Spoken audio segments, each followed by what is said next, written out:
사고는 불이 나서 무서운 게 아닙니다. 불은 끌 수 있거든요. 진짜 무서운 건 불이 꺼진 다음에 시작됩니다. 그때부터 사람들은 묻습니다. 원인이 뭐였냐가 아니라 누가 책임자냐를요. 그리고 이상하게 그 질문 끝에는 늘 누군가의 이름이 먼저 적힙니다.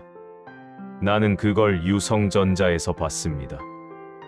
그리고 그날 유비라는 사람이 만들어졌습니다. 유비는 유성전자 생산팀장이었습니다. 계열사는 달랐지만 우리는 오래 알고 지낸 사이였습니다. 회의에서 몇 번 마주쳤고 교육장에서 몇 번 봤고 가끔 회식 자리에서 술도 마셨습니다. 유비는 눈에 띄는 사람이 아니었습니다. 목소리가 크지 않았고 사람을 누르지도 않았고 자기 공을 챙기는 법도 서툴렀습니다. 본사 사람들은 그런 사람을 이렇게 부릅니다. 관리형. 좋게 말하면 안정적이고 나쁘게 말하면 답답한 사람. 그런데 현장에선 달랐습니다. 사람들이 먼저 유비를 찾았습니다. 사고가 나면 가장 먼저 나타나고 끝나면 가장 늦게 사라지는 사람이었습니다. 유성전자는 솔직히 말해 그룹 안에서도 문제 공장으로 찍혀 있던 곳이었습니다. 불량이 많고 라인이 자주 서고 안전사고도 잦았습니다. 그런 공장에서 유비는 늘 같은 표정으로 버텼습니다. 이기는 표정이 아니라 버티는 표정으로요. 그 화재도 사실 갑자기 난 게 아닙니다. 유성전자에는 노후된 전기 판넬이 많이 있었습니다. 경고등이 자주 뜨고 차단기가 이유 없이 떨어지고 케이블 피복이 갈라진 곳도 있었습니다. 그걸 제일 먼저 제일 정확하게 본 사람이 관우였습니다. 유성전자 생산일 파트장. 관우는 말이 많지 않습니다.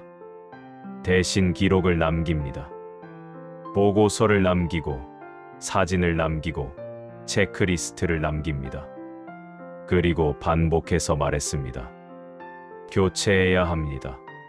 지금 안 바꾸면 사고 납니다. 사고 나는 건 시간 문제입니다. 유비도 그걸 알고 있었고 공장장에게 보고를 수시로 올렸습니다. 하지만 돌아온 답은 매번 같았습니다. 예산이 없다. 이번 분기만 넘기자. 생산 멈추면 납기는 어떻게 맞춰? 나는 그 말을 들을 때마다 늘 같은 생각이 듭니다. 예산이 없어서 못 바꾸는 게 아니라 사고가 아직 안 났기 때문에 안 바꾸는 거다. 그리고 우리는 사고가 난 뒤에 더 큰 돈을 쓸 겁니다. 늘 그랬습니다. 불이 난 건 야간조였습니다. 그리고 그 생산 라인 책임은 장비가 맡고 있었습니다. 장비는 유성전자 생산이 파트장, 현장에서는 행동대장 같은 사람이었죠. 말이 거칠 때도 있지만 사람이 위험하면 몸이 먼저 움직이는 사람. 불꽃이 튀고 연기가 올라오고 경보가 울리던 순간 장비는 밖으로 나오지 않았습니다. 사람부터 빼냈습니다. 소화기 들고 들어가고 뒤처진 직원을 끌고 나오고 다시 안쪽을 확인하러 들어가려 했습니다. 그 과정에서 팔에 화상을 입었는데도 장비는 말했습니다. 안에 한 명 더 있을 수 있어요. 그 말이 그 사람이 어떤 사람인지 다 보여줬습니다. 한참 후 결국 불은 잡혔습니다.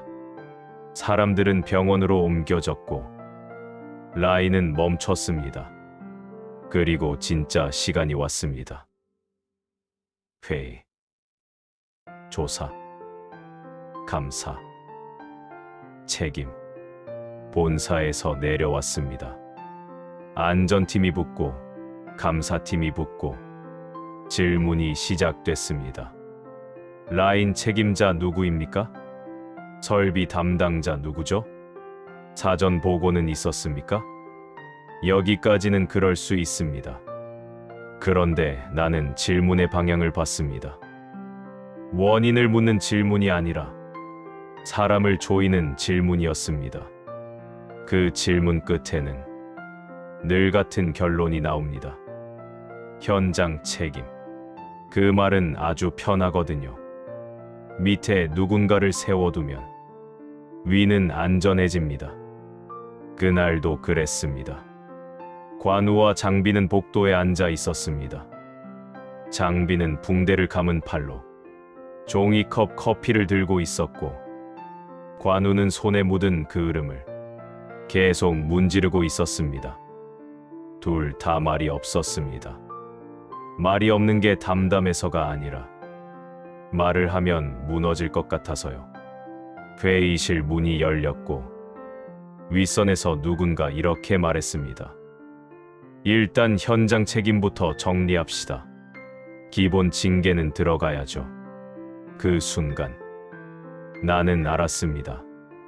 이제 관우와 장비는 원인을 만든 사람이 아니라 정리해야 할 사람이 됩니다. 그리고 그건 그들의 잘못이 아닐 수도 있습니다. 아니, 이 경우에 그들의 잘못이 아니었습니다. 그들은 보고했으니까요. 계속 보고했으니까요. 그런데도 그 둘이 덮어쓰게 생겼습니다. 그게 더 화가 납니다. 그때 유비가 들어갔습니다. 그리고 말했습니다. 책임은 제가 지겠습니다. 회의실이 조용해졌습니다. 누군가 말했습니다. 팀장님, 담당은 파트장들인데요.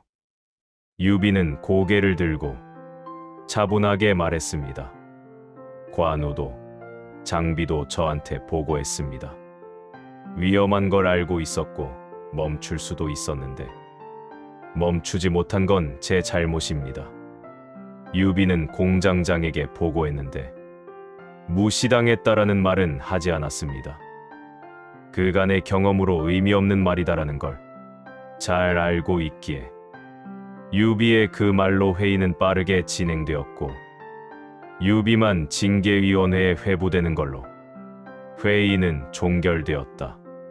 유비가 맞아준 건 징계만이 아니었습니다. 그날 이후 유비는 사람들의 시선도 대신 맞아야 했습니다. 왜 저렇게까지 하지? 괜히 나서서 더 키우네. 관리자가 책임지는 건 당연한 거 아니야? 그 말들이 사람을 가장 오래 남게 합니다. 그럼에도 유비는 관우와 장비를 그 자리에서 꺼내줬습니다. 둘이 다치지 않게, 둘이 꺾이지 않게. 그게 유비였습니다. 며칠 지나면 사고는 잊힙니다. 뉴스에서도 사라지고 공장도 다시 돌아갑니다. 사람들은 말합니다.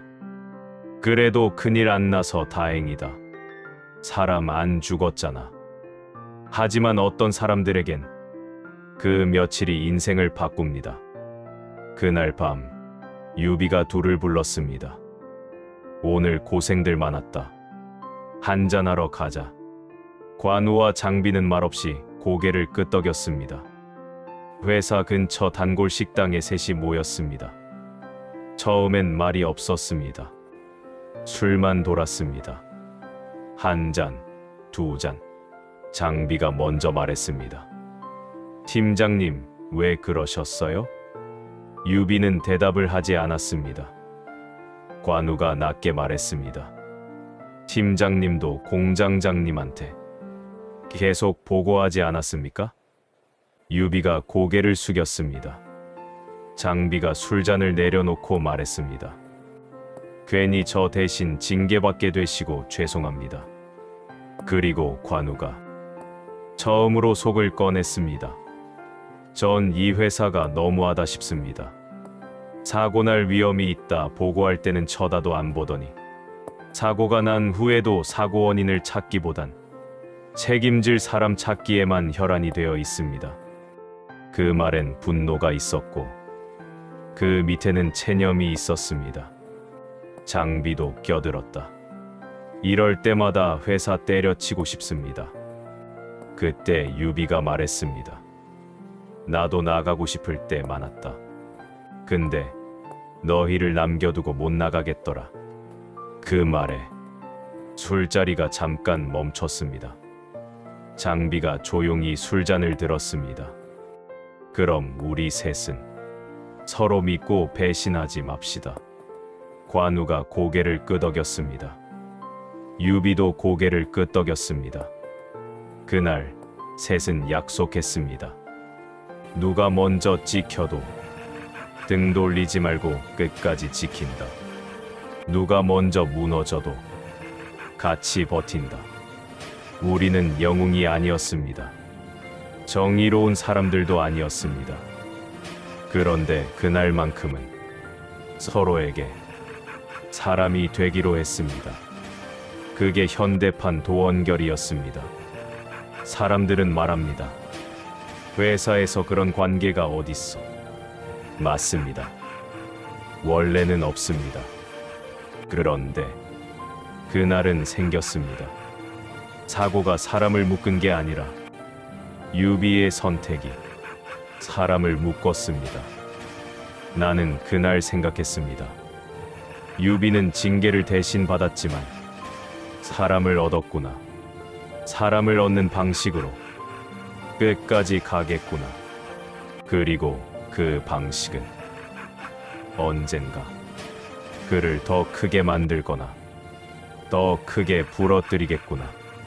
그리고 또 하나, 이런 이야기가 생기면 반드시 어딘가에서 보고 있는 사람들이 있습니다. 조용히 티 내지 않고 집상시 같은 사람들 말입니다.